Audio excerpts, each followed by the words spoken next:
This is the old style, and I'm doing people like Diana Fossey, Jane Goodall, Sylvia Earle, Julia Butterfly Hill, and Malayla, Zora Hurston. The list goes on. I'm sure everybody has their favorite. So anyway, this was all digital printed out, and now I'm doing a specific junk journal, and I started this practice one on the Kachina dolls. I'm sure some woman hundreds of years ago created the ritual. And so this is my version. I am not that knowledgeable about the Kachina dolls, just from what I looked up. This is the front cover and the fabrics I've purchased at the quiltery. This is corrugated cardboard with some little rivets in it. I used some stamps to create the words. I've got dangles on the side and the small ribbon, which usually I use big ribbons. And here is the front cover. This is rust-dyed paper with information about the doll. They were usually cut out of a single piece of cottonwood.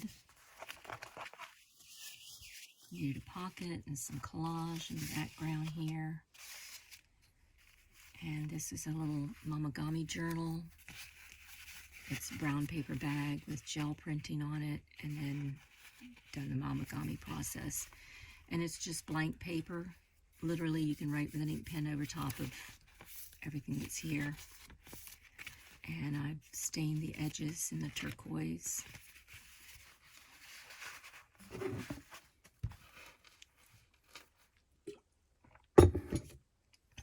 Some more rust-dyed paper that I did with some stamps. And this is distress ink sprayed and gel printed. Then, like in the other one, I have a sewing area to show you how to make the dolls, the yarn dolls. A piece of cardboard you cut out to make the body, and a piece for the arms. And then this piece of paper has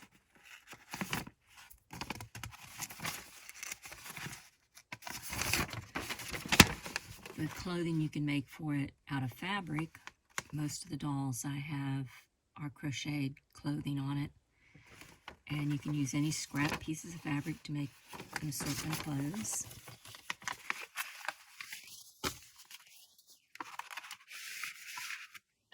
This is a little collage of fabric with a little wire doll on it. Gel printing. I did a watercolor back around with the sewing machine. And I took little teeny spools and put thread on them. And this spool has the rickrack, and added an old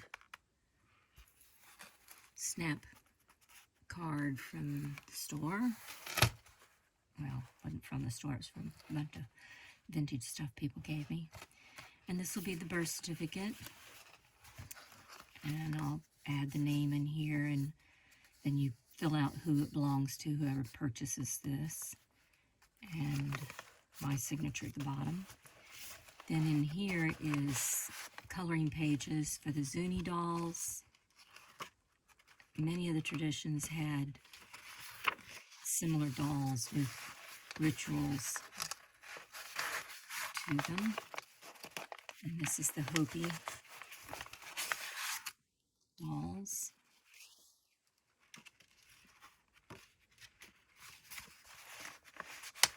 And these are upcycled envelopes that I distressed sprayed ink on.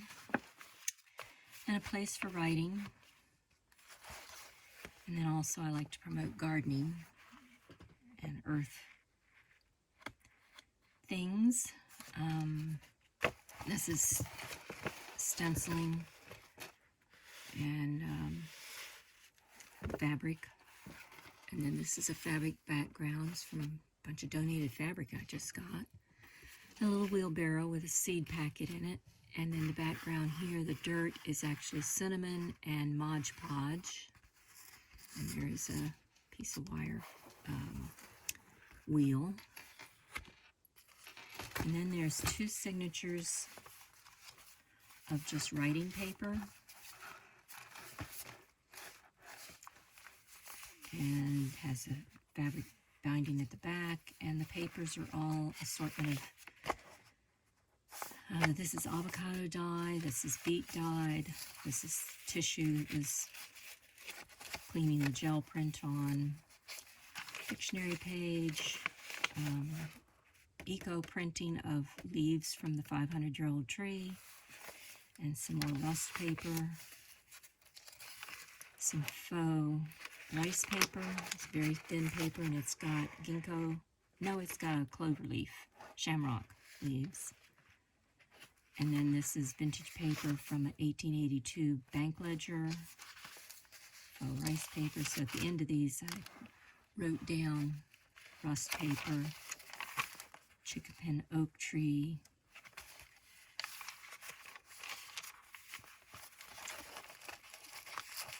beet juice, and avocado dye. And here in the seam, I put some beads, just as a little decorative thing.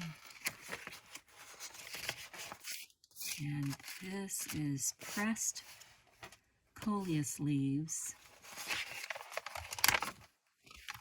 And then I brush it with rust water that I had made using vinegar and rusted items. This is a gel print. This is eco-dyed ginkgo leaves. And that is placing a bunch of leaves in the water, which was rust and vinegar, more vinegar this time than rust, and you leave it in there stacked of papers with leaves and such in between, and put pressure on it, let it sit and cook off and on. Because it's in a pan, you don't really want to cook the paper, but you want to cook it and get it warm, just warm. And I warm it up every couple hours for a few minutes and then let it set for overnight, not warming it at all. And then you get it out and drain it, leaving it in the bundle and let it drain for several hours. And then you place all the papers out where it can dry. Like I laid them out on the deck with the leaves still stuck to the papers. On this side you can see the ginkgo leaves, but on this side, the second side had a fern leaf right in there. So you can see the fern design in it. And that's coffee dyed old map. Some more avocado peels dyed. And this was a gel print that then I drew with chalk drawing on it. Yeah, most of these I have written at the bottom what the process was. And this is another eco dye in the pot, ginkgo leaves and ferns. They almost look dimensional. It's interesting.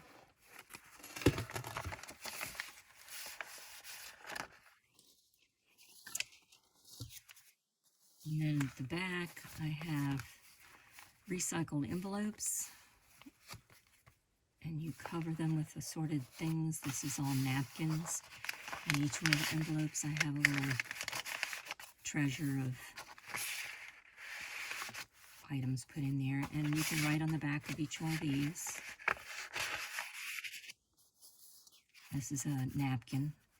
Napkins come in 2-ply or 3-ply, and you take off the other plies. Then I use it for dabbing inks and stuff.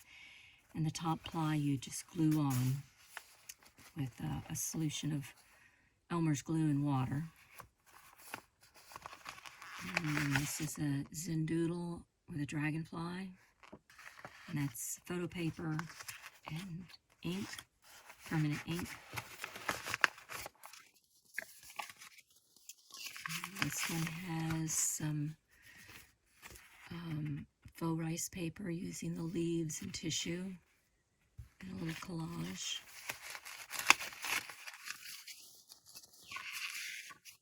And this one is, of course, the crow with some ginkgo leaves. It's a zindoodle.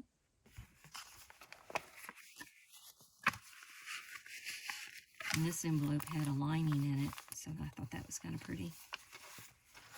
And then this is another fold-out envelope.